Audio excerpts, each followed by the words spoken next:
Welcome to Gospel Tangents. I'm your host, Rick Bennett. Please consider donating or purchasing a transcript by going to our website, gospeltangents.com/shop.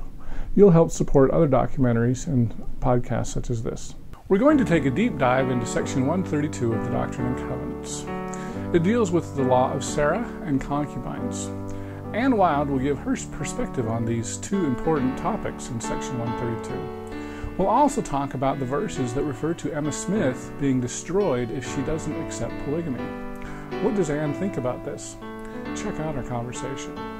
Before you do that, I just want to point out that we are now doing a Black Friday sale. I've got my book here on Dr. Hugo Perego as well as Shannon Flynn. It's going to be half off this weekend only, so between Friday and Monday. Now sometimes Amazon has a problem updating prices, but please check that out hopefully it'll be available Black Friday through Monday. It'll be 50% off. So the print books will be $6, the Kindle version will be $5. So that's half price. Check that out. I'm also going to try to get Anne's interview up, and that will be up as well at 50% off. So please check that out. Get one for your friend, get one for your family, get one for yourself. That'll help support Gospel Tangents and will help us to put together more documentaries and podcasts like this. Now back to our conversation. All right, so another question I wanted to ask you, let's talk a little bit about D&C 132, and the revelation on marriage. So I know, in fact, this came up in a conversation this past week. There are some women in the LDS Church specifically. There's a few verses in there basically that refer to Emma Smith that says that if you don't consent to this polygamy, you're going to be destroyed. It seems like Brian and Laura Hales said that the D&C 132 didn't go through the same editing process that a lot of the other revelations did. Joseph was killed soon after, but what are your feelings about those references to Emma specifically, that she would be destroyed if she didn't consent to polygamy? Well, you'd have to understand what was being meant by destroyed. Does that mean her exaltation, or does it mean something else? It's important, I think, because about in that area it talks about the law of Sarah as well. Mm-hmm. A lot of women have problems with that too. Yeah, okay. Well, ideally, the law of Sarah is that the first wife gives consent for any subsequent wives. If she does not give her consent, then it says that the man is exempt from that law, which is the case with Joseph Smith. Emma didn't give her consent except for a couple of incidences, so he was exempt from that law. He could go ahead and take wives without her consent, according to section 132, and I believe that's the case. So why have a law if you're exempt from it? Is that really a law? Well, it's an ideal law if things were, but the thing is, if that were the case, then the woman would have control over the family. Who came in it, who she married. This is a priesthood law. This is not a matriarchal law. The man is obligated, I believe, and Ogden did, to try and be as patient as you can with the first wife and explain it to her, have a period of time where you're working with her if she's opposing it, and then if it comes to a point where you can see that she's never going to accept that, does that mean his exaltation is jeopardized because the first wife won't let him live a celestial law? That doesn't make sense. It's a priesthood law, not a woman's law. But he's supposed to work with her and try and bring her along. But if she doesn't accept it, then he's exempt from that law, which means he can go ahead and take a plural wife. Of course, I believe you can't get to the highest degree of the celestial kingdom unless you live celestial plural marriage. I wrote a book on that. So his whole exaltation would have been stopped had he not been able to take another wife and live plural marriage. You see what I mean? And I know this is probably not your belief, but I very strongly believe that that's the case. I understand that. So, I mean, a woman, or most LDS women, I'm going to try my best to channel my LDS woman here, but they're going to say, well, look, So you're telling me, I mean, to me, there is no the law of Sarah. If a man can be exempt from the law of Sarah, what's the point of having a quote law of Sarah? Oh, it's more of an idea. It's an ideal. No, but it's an ordinance. In fact, and during the marriage ceremony, she's supposed to put the hand of the future wife, the prospective wife, into the hand of her husband. That's part of the ceremony. But if she doesn't go along with it and is not going to be there, he's exempt from that. Otherwise, it just makes sense to me. All right. So, because, there's the scripture, neither is the man without the woman, nor the woman without the man in the Lord. So, if they're not in this together, you said, why should the woman stop the man from exaltation, but why should the man stop the woman? No, she has the opportunity. The door's open for her to accept it. He's not going to force her.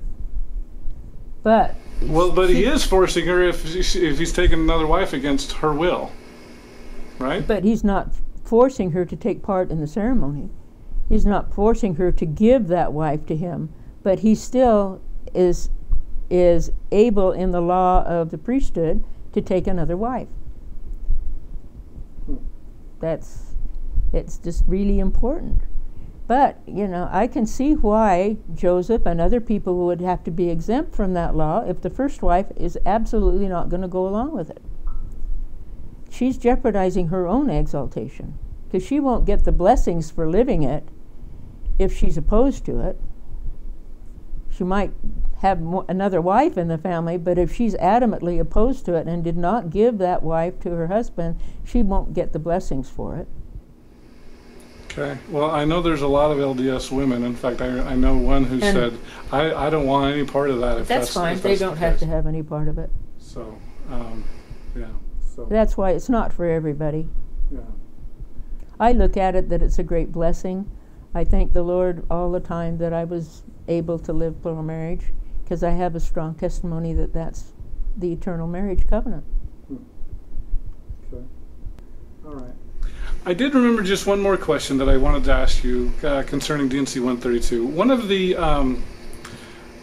references in there says something about the wives and concubines.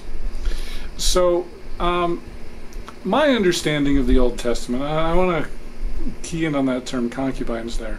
We look at it today, concubines are known more of as, especially with ISIS in the Middle East, those are basically sex slaves. They would take women who were conquered in war, try to convert them to Islam, and they're not full wives, and it seems awful, for lack of a better word. Oh yeah, I agree. Because it just seems like these are literally sex slaves, and so I have a concern about that in 132. It says in there that God gave Abraham and David wives and concubines. It's my understanding of the Old Testament, especially, a lot of these wives that David and Solomon had were arranged marriages with other kingdoms. They were there to build alliances. These were not Jewish women. When we talk about the sealing, I can't imagine how, if Abraham's marrying a Gentile, and many of these wives certainly would have been Gentiles, why? In my modern understanding, if you want to be sealed together forever, you've got to be members of the church, or at least worthy members of the priesthood. And I wouldn't expect Ogden Kraut to go marry some unbeliever. Unbeliever. That's a better word for it. So an unbeliever. So why would God sanction concubines specifically? Is that the same thing as a sex slave as we're thinking of now? I'll just stop there.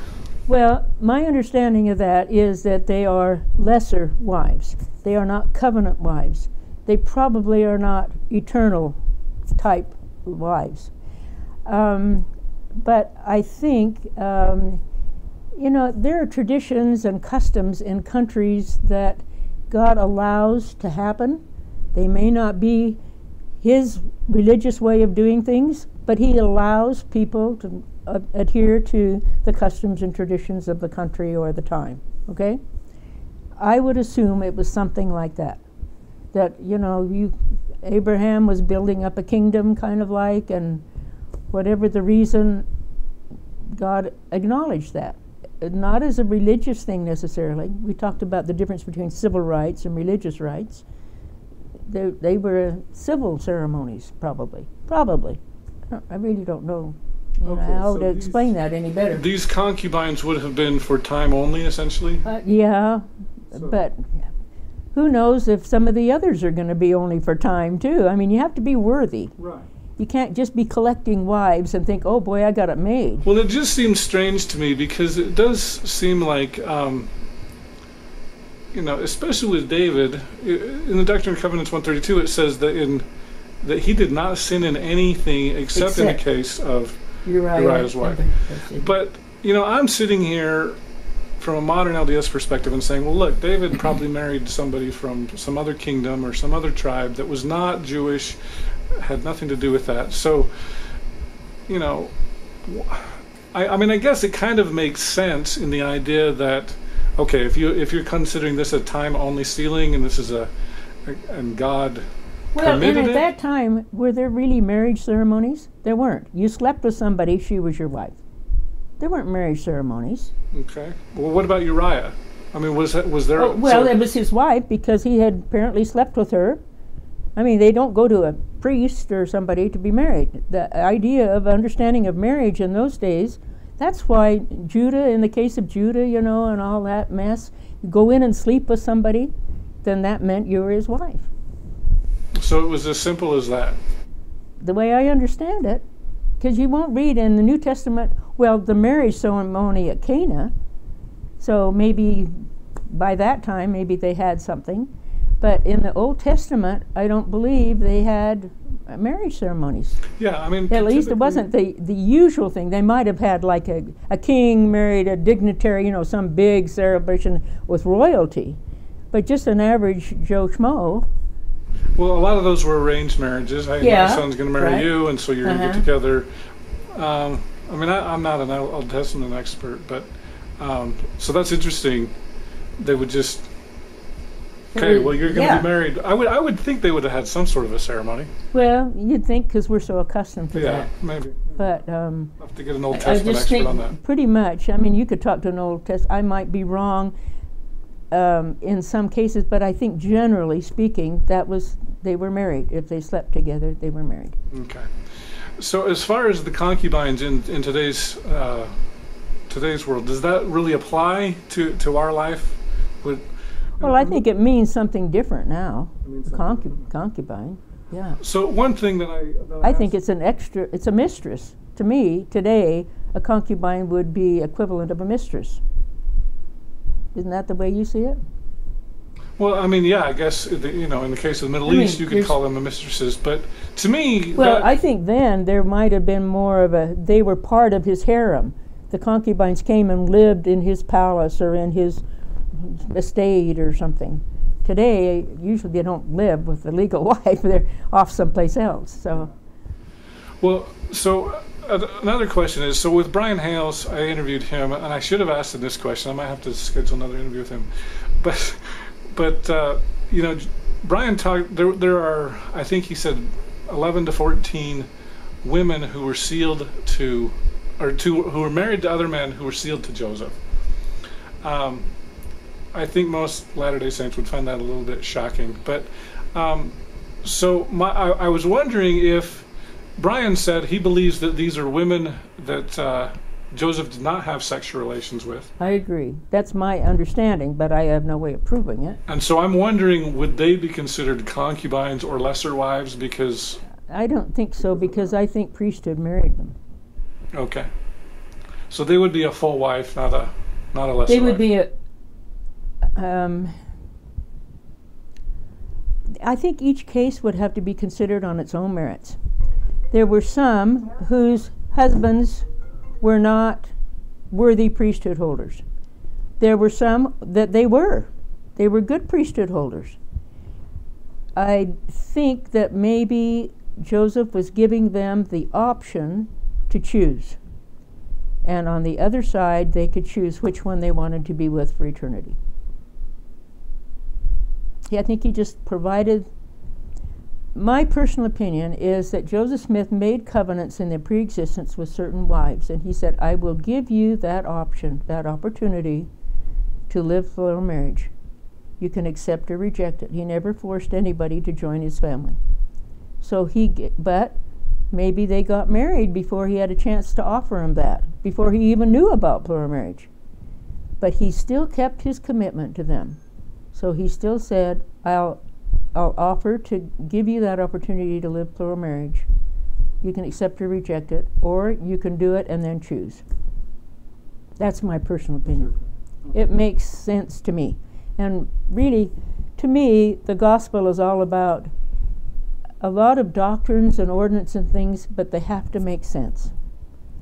I don't like to be a part of some ordinance that I can't understand. So I try and figure it out. Well, does this make sense? Just common sense. And then I pray about it and hopefully get a religious confirmation one way or the other. Okay. I hope you enjoyed our conversation with Ann Wilde. In our next and final conversation, we'll talk about Ann's co-founding of Principal Voices. Why was that group formed? For various reasons, there were three of us, Mary Batchelor, Mary Ann Watson, and I, that thought, somebody has got to come out with a better representation of how this principle can be lived, and not let the women that are leaving and have a bitter story to tell be the voice of polygamy. Click here to subscribe, click here for a transcript, and over here you'll see some other videos that we've done here on YouTube. We hope you'll use this as a valuable resource to learn more about Mormon history.